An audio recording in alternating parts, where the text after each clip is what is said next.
Hey guys, thanks for stopping by my YouTube channel. If you're not subscribed, I hope you will do so. If you are subscribed, thank you. And please tell your friends.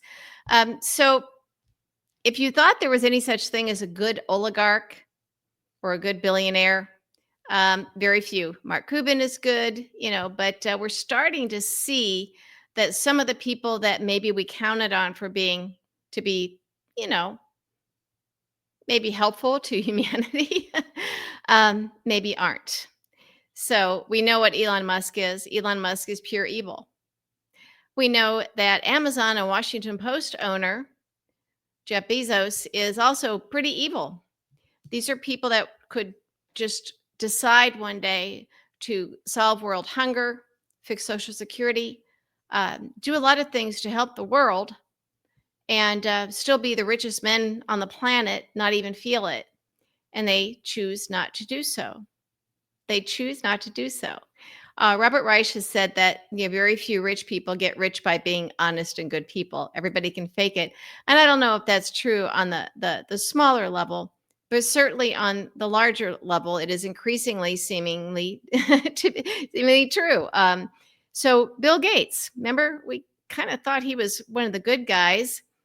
He has now, okay, his climate group that he's been funding slashes staff in a major retreat. This is from the New York Times.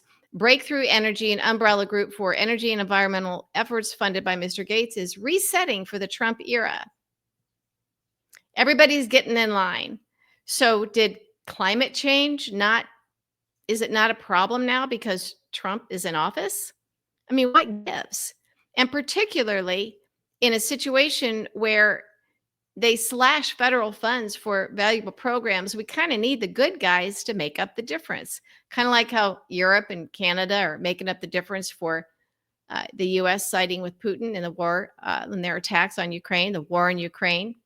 Not the war with Ukraine, the war on Ukraine. I think language matters. So let's see. The Breakthrough Energy, an umbrella organization funded by Bill Gates that works on a sprawling range of climate issues, announced deep cuts to its operations in an internal memo on Tuesday. They are cutting staff. Its team in their energy unit in Europe, they've cut its team in the United States working on public policy issues, and most of its employees working on partnerships with other climate organizations. This was according to three people who are not allowed to speak publicly, but they're letting this out to the public. Not all heroes wear capes. So I'm glad that we have whistleblowers. So Gates has decided that this doesn't matter anymore. He's getting in line. He's getting with the program, right? The Trump program, just like Bezos did with the Washington Post, which is why the good people are quitting, like Ruth Marcus, because now the Washington Post is going to be basically an arm of Trump, the Trump propaganda machine, which we've known. The LA Times, same thing, owned by, an oligarch. So maybe oligarchs, well, first of all, they get rich on our backs. They get rich on our backs. They get rich by not paying taxes, not having to pay into Social Security at the same percentage that other people do. They get off scot-free. And they do this with their tax cuts because they contribute large amounts of money, in this case to Trump, so they get their way. And in turn, they have to become, again, a propaganda arm for Trump and Putin, and now Elon Musk.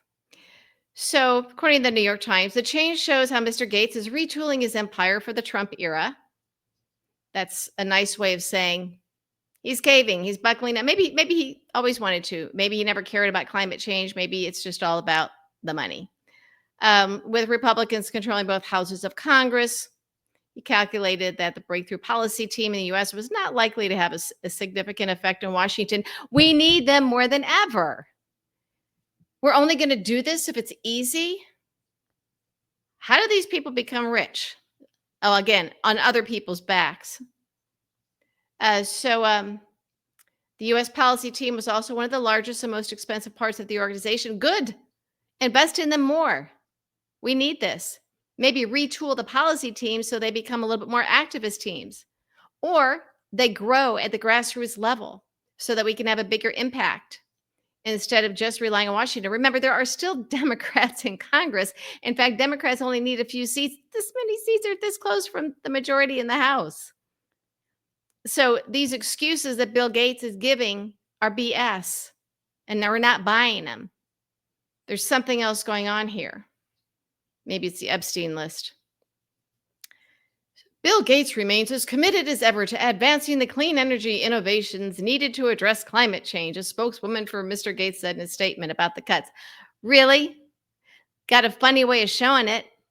How about more investment? How about joining with Mark Cuban? How about, again, retooling to adjust with the Trump era in order to survive and beat them on this?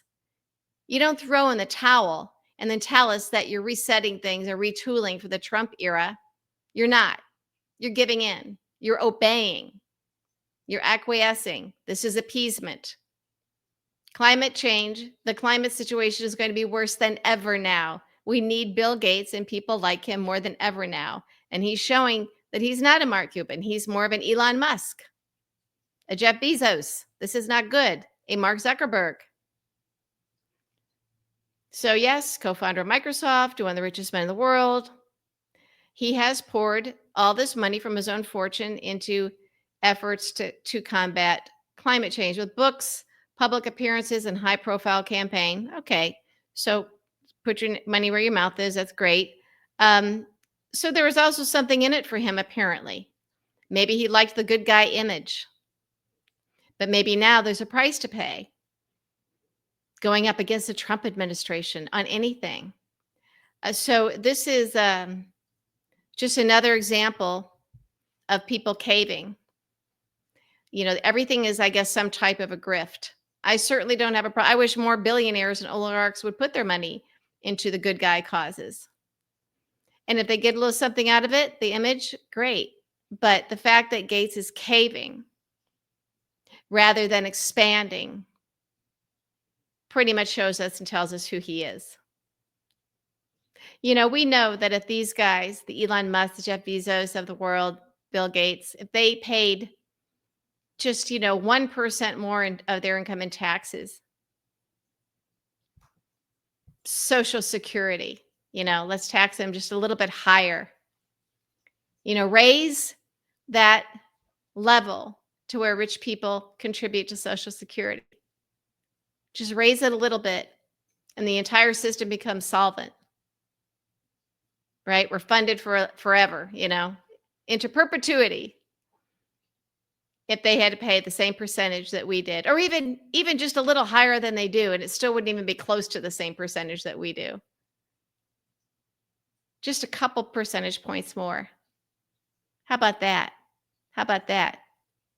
We wouldn't even have to tax Social Security benefits to people. Can you imagine the positive impact that would have on millions of lives, millions of American seniors, if they didn't have to pay tax on their Social Security earnings? Think how that would feed the economy and build the economy. We've talked before about this, just tourism and what's going to happen to Florida alone with snowbirds no longer being able to afford to spend a couple months in Florida in the winter. Not to mention what it's going to be doing to the people who have retired and lived there permanently, who need their Social Security benefits. But tourism alone, we already are suffering from that because of what Trump did to Canada. Spring breakers aren't going to be coming from Canada into the U.S. to Florida and other places. We've seen the pictures of the empty customs lines compared to past years when it was just jam-packed of Canadians coming to the U.S. for spring vacation, spring break. It's not going to happen. Not going to happen. And for those retirees who need Social Security as part of their overall package, as we've talked about before, maybe they don't live on it completely, but they have planned to be able to enjoy life in their retirement years, in part because of Social Security, which is their money, which they paid into. Now they can't. I think just the threat of this is causing people to hold on to their money, and they're afraid to spend. Think of what the housing market is. Think what's going to happen to the housing market and mortgage rates. Wondering what these psychopathic, evil idiots are doing, the oligarchs. So we keep hoping that one or two of them, that are the good guys, and they're going to go that extra mile, extra measures to help us and to fight Trump and Elon Musk. And instead, one by one, they're caving. They're caving. This is where we are, folks. They're not good people.